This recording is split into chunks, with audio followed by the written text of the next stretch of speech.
आपने दुनिया में कोई भी पाप किए हों तो धाम में जाने से, तीर्थ क्षेत्र में जाने से, पुण्य क्षेत्र में जाने से वो पाप नष्ट हो जाता है।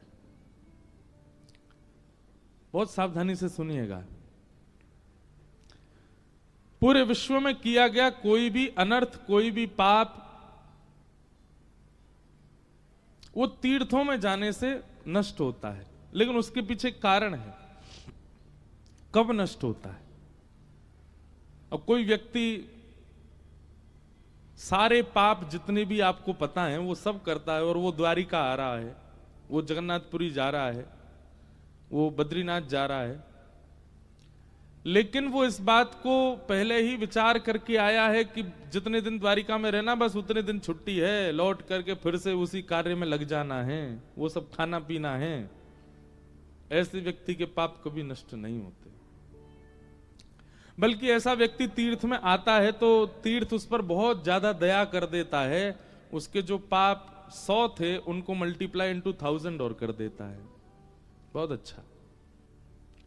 क्यों आए थे तीर्थ में? हमारे रिश्तेदार ले आए हमको, हमारा भाव तो नहीं था पर इनके कहने से आ गए। मतलब अपने स्वभाव और व्यवहार को बदलने की भावना से तीर्थ में नहीं आया।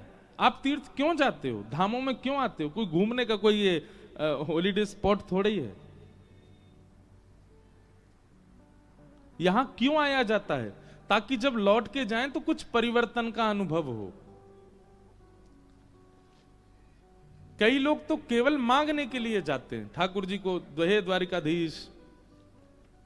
बड़े बड़े बिलियनियरों के बीच में बैठे हो आप, यहां से आगे ओखा में जाओ तो वहां बहुत बड़ी फैक्ट्री लगी हुई है नमक की, टाटा सॉल्ट और जाने क्या आगे सब है।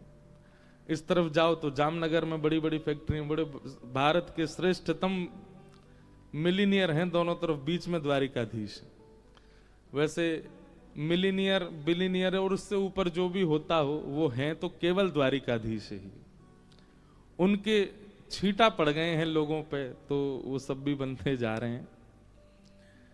तो कई लोग तो इसीलिए आते हैं, बोले भैया इनकी शरण में आने वाले धनवान हो जाते हैं, चलो द्वारिकाधीश का दर्शन करने चलें। सुदामा जी पर भी कृपा कर दी। ऐसे सुदामा जी आए और महाराज कृपा, जैसी ठाकुर जी ने उनकी ओर दृष्टिपात किया तो ऐसी कृपा करी कि द्वारिका जैसा नगर बन गया। इन सब भावनाओं से आने वाले व्यक्ति वो तामसी भक्त माने जाते हैं। ठाकुर जी उनके लिए दूर रहते। आज हमसे कोई इंटरव्यू में कुछ पूछ रहा था, भाव तो उसका कुछ और था, पर हमारा ऐसा मानना है कि हमको ठाकुर जी मूर्तिमंती क्यों दिखते हैं? ना हाथ हिलाते, ना पैर हिलाते, ना मुख हिलाते, ना नेत्र चमकाते, क्यों? ठाकुर जी ऐसे क्यों रहते हैं? ये स्टैचू मोड में क्यों रहते हैं ठाकुर जी? फ्रीज क्यों हो गए हमको देख करके? कई बार हमें जो व्यक्ति प्रिय नहीं होता और उसका आगमन उस सभा में हो जाए जहां हम बैठे हैं तो हम क्या करते हैं? फोन खोल लेंगे या अपना ध्यान कहीं और लगाएंगे, उसकी तरफ देखना ना पड़े, नहीं तो बात करनी पड़ेगी, इससे व्यवहार ना करना पड़े, तो फिर हम या तो उठ के चले जाते हैं या बिल्कुल ऐसे ऐसे स्थिति में आ जाते हैं कि इससे हम तो क्या करते हैं, हम अपना बताएं। वैसे हमारा ऐसा भाव नहीं, बात तो सबसे करते हैं, पर फिर भी कई बार ऐसे कुतर्की लोग आते हैं कि उनसे बात करने का मन नहीं होता। तो संघ वालों से कहते हैं इनसे कह दो महाराज जी मौन है, बोलेंगे ही नहीं, और पूछते रहो तुम कुछ भी। कथा से पहले और बाद में तो रहते ही हैं, पर ऐसे कोई असमय में कोई व्यक्ति कुतर्की आ जाता है ना, तो फिर उसके लिए हम जबरदस्ती मौन हो जाते हैं। मौन है, अभी बोलेंगे नहीं। क्या उसको कुछ उत्तर देने से अपनी ऊर्जा और जाती है। तो एक मानव का स्वभाव है कि कोई अप्रिय व्यक्ति सामने आने पर वो अपने आप को कहीं और व्यस्त दिखाता है। कहीं ना कहीं ठाकुर जी के दर्शन में अगर आपको केवल मूर्तिमंतता का दर्शन हो रहा है कि वो केवल स्थिर खड़े हैं, तो ठाकुर जी आपसे प्रसन्न नहीं है, इसलिए आपको अपने आप को व्यस्त दिखा रहे हैं कि हम तो मूर्तिमंत हैं, हम ना हिलेंगे ना डुलेंगे ना कोई क्रिया, कुछ नहीं कर रहे हैं।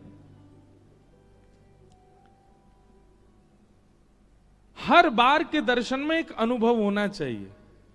आज सुबह मंगला दर्शन किए, ध्वजा जी का, जब हमारे बंक परिवार की ओर से आज ध्वजा जी थी ठाकुर जी की सुबह की, कैसे लग रहे थे लाल जी? जैसी देखने गए तो आज राजा ध्वज नहीं लग रहे थे, आज ऐसी लग रहे ये ब्रज के लाला हैं हमारे, सॉल ओढ़ करके बढ़िया बिल्कुल कंबल में लपेट के, मुखमंडल दिख रहा है बस। पीत रजाई दूर दे मुखते, छाड़ दे अलसई है। ये पद मन में आया जैसी द्वारिकाधीश को देखा। क्या भाव है? यशोदा मैया कह रही हैं, लाला इतना आलस काय को कर रहा है? पीत रजाई दूर दे मुखते, पीत रजैया अपनी दूर कर दे लाला, सब होता है। तो इसका मतलब यह है कि ठाकुर जी आपके लिए मूर्तिमंत नहीं, आपको एक लीला का दर्शन करा रहे हैं। ठाकुर जी का मुकुट देख करके, माला देख करके, पोशाक देख करके, मसनद देख करके, किसी भी स्थिति को कोई लीला आपके चित्त में आती है, यह दर्शन का स्वरूप है। और केवल आपको ठाकुर जी दिख गए, बस खड़े हैं, कोई लीला स्मरण में नहीं आई है, तो आपके लिए ठाकुर जी व्यस्त हैं।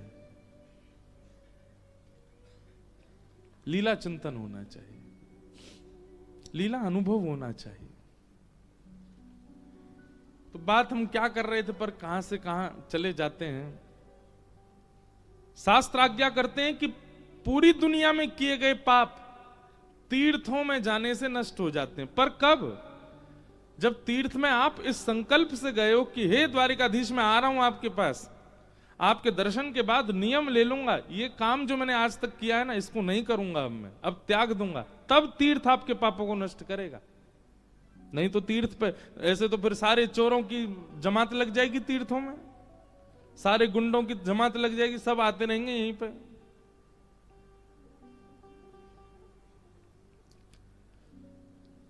तीर्थ इतनी आसानी से पाप नष्ट नहीं करता। पाप त्यागने की भावना से जब कोई तीर्थ में जाता है तभी तीर्थ उसके पाप नष्ट करता है।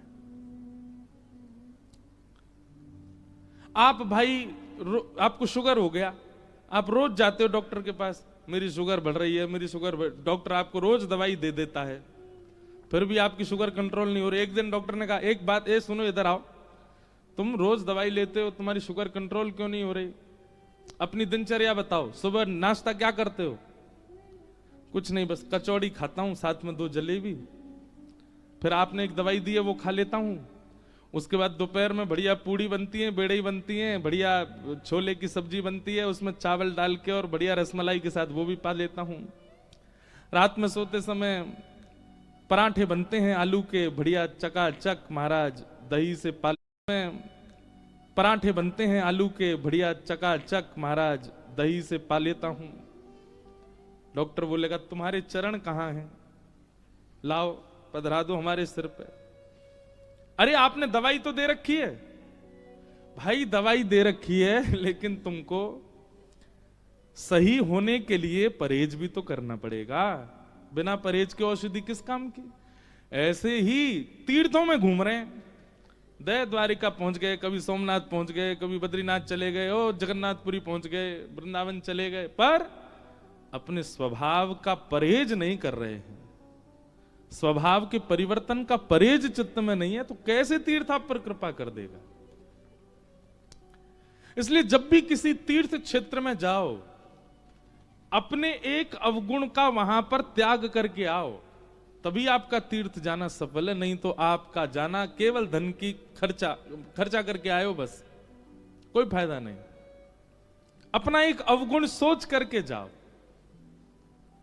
हे द्वारिकाधीश हम ये नहीं करेंगे। लेकिन कलयुग के लोग बहुत चतुर हैं। महाराज जी ने कहा है तीर्थ में जाके कुछ तो त्याग के आना है। ठीक है, मैं रसगुल्ला नहीं खाऊंगा, गुलाब जामुन तो खाऊंगा, रसगुल्ला त्याग दूंगा। अपने किसी ऐसे अवगुण का त्याग जिस अवगुण के बिना आप रह ही नहीं पा रहे थे, उसका त्याग तीर्थों में होना चाहिए। काम है, लोभ है, ईर्ष्या है, द्वेष है, क्रोध है, अहंता है, ममता है, चिंता है, किसी एक का त्याग करो। और फिर याद रहे, आपको यह ध्यान रखना है कि वो पुनः आना नहीं चाहिए। मैं द्वारिका में त्याग करके आया हूं उसका। आपका वह एक बार का द्वारिका आगमन संपूर्ण जीवन को पवित्र कर देगा, सारे पाप नष्ट कर देगा, अगर वो त्याग आपने किया तो। इसलिए कहते हैं अन्य क्षेत्रे कृतम पापम तीर्थ क्षेत्रे विनश्यति। फिर आपने जन्म से जो भी पाप किया है या पूर्व जन्म का भी कोई पाप, सब खत्म कर देंगे ठाकुर जी एक त्याग करने मात्र से तीर्थ में। लेकिन फिर शास्त्र कहते हैं तीर्थ क्षेत्रे कृतम पापम वज्रलेपो भविष्यति। अगर तीर्थ में दूसरी जगह किए गए पाप तीर्थ में आगे नष्ट हो जाते हैं, पर तीर्थ में यदि कोई पाप कर दिया तो फिर तो वो पत्थर की लकीर हो जाएगा, वो किसी कारण से भी नष्ट नहीं हो सकता। आपने जगन्नाथपुरी में कोई पाप किया है, आप कितना भी कुछ कर लीजिए उस पाप से बच नहीं पाओगे आप, क्योंकि आप धाम में पाप करके आए हो। आपने बद्रीनाथ में कोई पाप किया है, सोमनाथ में कोई पाप किया है, तीर्थों में कोई पाप, हरिद्वार में कोई, और लोग करते भी हैं, आश्चर्य की बात है, तीर्थों में भी पाप करते हैं। अभी सोशल मीडिया का जमाना थोड़ा टर्न हो रहा है स्पिरिचुअलिटी की ओर।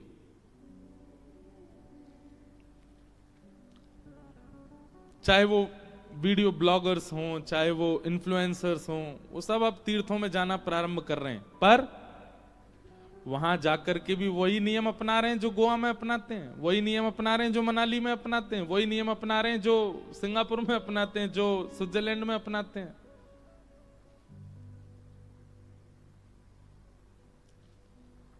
इसका भुगतान बहुत कठिन हो जाएगा आपके लिए। इसलिए उनसे मेरी प्रार्थना कि तीर्थों में तो कम से कम तीर्थ के नियम के, और एक और बात सुनिए, किसी भी तीर्थ में जाने से पहले उस तीर्थ का महात्म्य जरूर सुना कीजिए।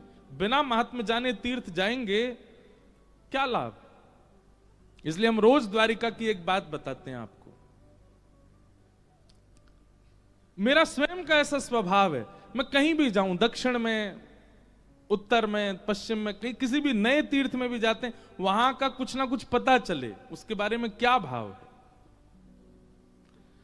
तो अन्य क्षेत्रे कृतम पापम तीर्थ क्षेत्रे विनश्यति, पर तीर्थ क्षेत्रे कृतम पापम वज्रलेपो भविष्यति। तीर्थ क्षेत्र में किया गया पाप वज्रलेप हो जाता है, परंतु स्कंद पुराण कहती है पूरे भारत के किसी भी तीर्थ में आपने कोई पाप किया हो, उस पाप की निवृत्ति केवल द्वारिका में हो सकती है। द्वारिका में तीर्थों में किए गए पाप भी द्वारिका, आपसे अन्य तीर्थों में कोई पाप बन गया है तो आप द्वारिका में आके क्षमा मांग लीजिए ठाकुर जी से, मुझसे जगन्नाथपुरी में ऐसा हो गया था, रामेश्वरम में ऐसे अपराध बना था, या ऐसा ऐसा हमसे उस धाम में तीर्थ में ऐसा हुआ था। आप द्वारिका में आकर के उसका प्रायश्चित करते हैं, ठाकुर जी से क्षमा मांगते हैं और पुनः ना करने का संकल्प लेते हैं। गोमती सागर में एक डुबकी लगा करके द्वारिकाधीश को प्रणाम करो, आपके तीर्थों के पाप भी नष्ट हो जाते हैं। स्कंद पुराण में फिर आगे आता है, अगर किसी व्यक्ति ने द्वारिका में ही पाप किया हो तो